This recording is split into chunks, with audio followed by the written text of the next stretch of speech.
Welcome to our next talk with Professor Ronnie Lessem. And as we have been previously exploring the topic of societal regeneration and social innovation, and we've had many talks. We've had a dialogue between me and Ronnie about this, because both of us are in the UK, and the hot topic in town is multiculturalism, and that multiculturalism has failed. I've heard many people saying that. And yes, it might have failed because of the reason we are having this discussion today with Ronnie. And Ronnie will explain that why has it failed, if it has failed in his view, and what is the alternative? Do we have an alternative? So over to you, Ronnie. Welcome. Thank you for being here.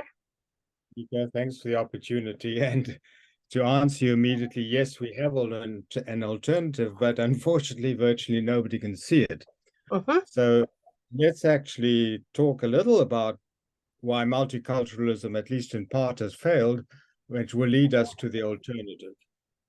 Bearing in mind that, because my daughter's studying the subject in psychology at the moment, that people talk about multiculturalism and they also talk of intersectionality, right? And it seems to me that intersectionality is becoming, in a sense, the more popular version of culturalism. Because I think it's something akin to what we say, which is integral, but I think people haven't reached there yet, because I was on a panel yesterday. When I mentioned integral, immediately people said Ken Wilber. They know about Ken Wilber, but the integral and the genetic, I think the genius of a society, or the gene rhythm, I think it's difficult for people to maybe grasp, and you were just saying that. So yes, what is this alternative you have? What is transculturalism? The alternative, and I use the term intracultural, in fact, intracultural and intercultural. So, well, what do we mean by intracultural? And as you indicate, Anika, the gene is also a key to that. What most people ignore, and of course we have the hotspot at the moment, the tragic hotspot, which is what's happening, Israel, Palestine, Gaza. And we could turn to Russia, Ukraine. Now, if you look historically at Gaza, I mean, ironically, for this so-called kind of prison that it is today, it is actually beset by incredibly rich cultures. I mean, historically, Gaza has been a homeland and an intra-homeland for the Nabateans, the Egyptians, the Greeks, the Romans, the Persians. They all at various times cohabited in Gaza, either in succession or in cohabitation. In fact, historically, there was a time when there was a 500-person Senate which actually governed or self-governed that particular territory, which was a thriving territory. The point of intracultural, and I'll come back to Egypt as another example, is that either successively different cultures can build on each other, or more characteristically, they dominate each other, and then ultimately one culture lands up on top.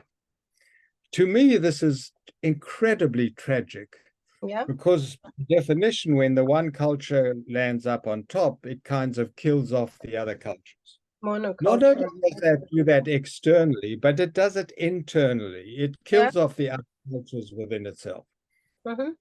So and let me turn to Egypt to take a less heated example for the time being and then build up from there. I always remember my first visit to the new Library of Alexandria. This was about 15 years ago. And the guide actually took us through all the different civilizations which had inhabited that great land, starting from the ancient Egyptians, the pharaohs, the Copts, the Romans, the Greeks, the French, the British, the Muslims.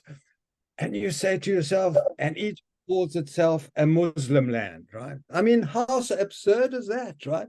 And you can think of Pakistan in that light and the whole Indian subcontinent. So you have this whole rich set of cultures which have inhabited so many lands, And then it gets totally ignored because one culture lands up on top, or maybe two cultures turn to Britain. The original inhabitants of Britain were the Britons, were the Welsh, the Irish, and in part the Scottish. They were the original inhabitants of this land.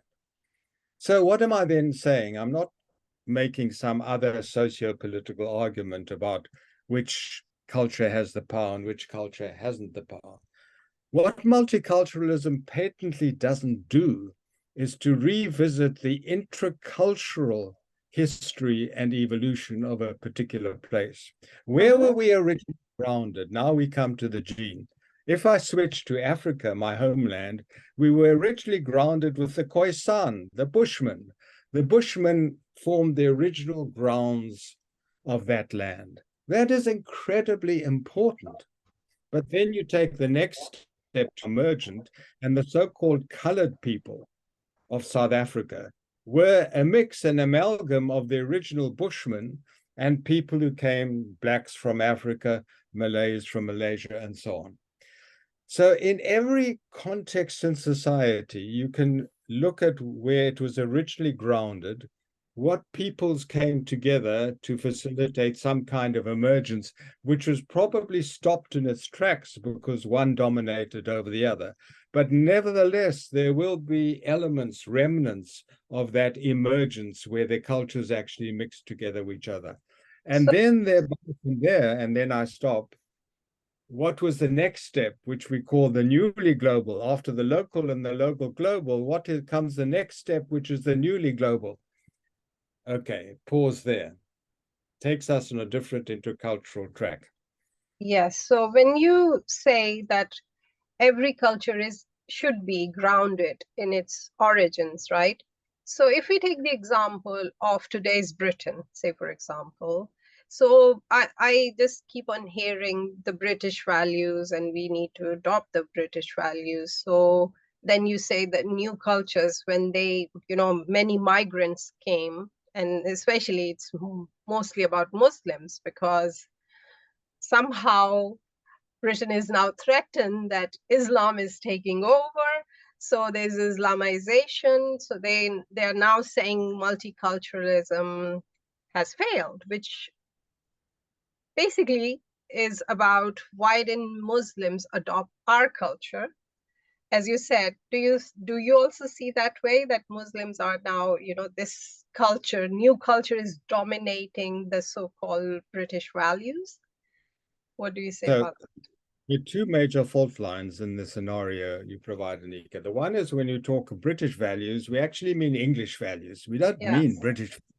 Yeah. We mean English values because the English have become dominant over recent centuries. So that's the first fault line. We're not talking of British values. If you want British values, go back to the ancient Druids. Yeah. What were the values of the ancient Druids in Welsh and Ireland? They were very, very different from so-called British values. So that's the first fault line, right? It's a misnomer, British values. But the second fault line is we shouldn't be talking about sort of Islam, Muslims versus or alongside even multiculturally, the English or the British. We should be saying is, how does the latest entry evolution, the Afro-Caribbean actually build on prior grounds and emergence to co-create a new form of navigation for our society as a whole? So we never, ever ask that question, right? So the question, one culture versus another, one dominating the other or subservient to the other, these are the wrong questions to ask. But we are so far away from all this now, ever so more now, because suddenly the far right are saying, oh, we don't want these people here because they haven't integrated in our society. So if we, as you have described, and I understand, if we talk about transculturalism, which is the next step maybe after multiculturalism, do you think it would ever happen that people start seeing it? Because again, I see all this, people are talking about nationalism and patriotic, and I'm a patriotic British, and I don't want Muslims doing this to my land. And I keep on, it's such a defeatist kind of rhetoric. I feel like, oh my God, here we go again. But do you think we can progress? I mean, look, you and I know very well that we keep on talking about integral consciousness and that the human consciousness has evolved, but to where? We are still standing there. So have we hit a dead end? Well, there's the proverbial good news and the bad news. If we start with the bad news, yes, your conventional wisdom sees things this way, sadly, alas. Overlaid on that particular issue is the massive, massive advance of populism. The Donald Trump, you've got the latest one now in the Argentine, the Bolsonaro, the Donald Trump, Marie Le Pen, and of course the amplification of that by the social media is making lives more and more difficult for those of us who would like to see things differently. So there are these malevolent forces which are getting a way of seeing things more differently or integrally. So that's the bad news. The good news is it's not only a question of consciousness raising, which is also a question of psychology.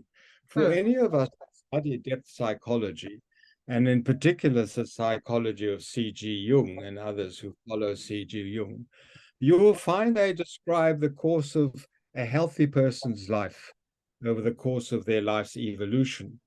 And as we know from Jung, midlife, which is characteristically mid-40s or something around there, where many of us are and beyond, is the time of integration, is the time we bring together different parts of ourselves. And I would add, for those of us who see things that way, different parts of our society, right? So in a sense, the midlife call is how do we actually integrate the different impulses from the Afro-Caribbean, the Druidic, the Islamic, the English, the Irish, and so on? How do we bring all these elements together into a new kind of combination? Not multicultural, where they all exist in separate compartments and we tolerate, but bring these compartments together, including, as Jung said, with all his enlightenment, what he called our shadow side. So the very person that we dismiss as the other is the shadow within ourselves, right? Exactly. Which Faust actually described very well. So talking about populism, I was listening to Douglas Murray, and he talks about the death of reason in Europe. He's talking about it a lot nowadays, and he's kind of blaming the migrants or the immigrants who have come from, other cultures, and they don't understand what the core of a European or Western society is. And that is, it's based on reason and reason alone.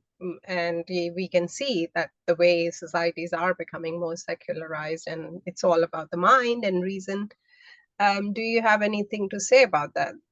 Do you think, as you rightly said, that there are no intellectual discussions that can take place, especially now in this environment where, the world is so divided, right? Are you pro this or are you pro this? That's it. Nothing in between. So do you see the death of reason here in Europe now occurring? I think the death of reason, to the extent that that is the case, is less to do with a particular culture which is less reason-centered and has more to do with the social media. The whole bite-sized world that we've now entered in, to me, is much more responsible for the death of the reason. I mean, I'll give you an example. I had a conversation with a group of students the other day, and I was mentioning the fact that one of the things, debilitating elements of, if you like, the African story from an economic perspective, was the lack of case studies. And my response is, I'm talking nonsense. There are case studies all over the place. And I asked, where are these? Well, just look at the media. You will see many. And I said, wait a minute. Have you ever seen a Harvard case study, of 30 to 40 pages, and then sequels to that case study, which have been seriously worked through? Now, I'm not a great fan of the Harvard case study, but that just illustrates, in the place of the 30 to 40-page case study, we have a soundbite, right? So to me, that's much more to do connected with the death of reason than one culture diluting that reason. And I wouldn't say anyway that the English British were particularly reason-centered. I think our friends and colleagues in France and Germany are much more reasons. Yeah. And Yeah. so So, yes, I think that's more down to social media. Yeah.